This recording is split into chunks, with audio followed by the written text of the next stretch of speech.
কোরআনুল কারীমের মধ্যে আছে, আল্লাহ তাআলা বলেন, বান্দা বলবে আল্লাহ আমার মউত দিয়া দেন, আমি পারতেছি না, আমি এমন আযাব সইতে পারি না। আল্লাহ বলবে বান্দা তুমি জানো না, লা ইউকদা আলাইহিম ফায়ামুতু, এখানে তো মৃত্যুর কোনো ফয়সালা নাই।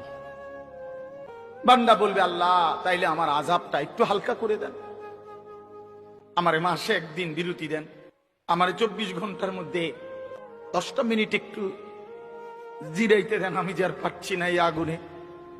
আল্লাহ বলেন না বান্দা, ওয়ালা ইউখাফফাফু মিন আযাবিহা, না বান্দা এক সেকেন্ডের জন্য এই আযাব হালকা করা হবে না। জাহান্নামী বলবে আল্লাহ তাইলে আমারে দুনিয়ায় দেন, আমার কুদ্দু যাইতে দেন আমার দুনিয়ায়, আমি এবারে গেলে নেক আমল করব। আল্লাহ বলবেন না বান্দা, না না, ফেরত যাওয়া যাবে না, ফেরত যাওয়া যাবে।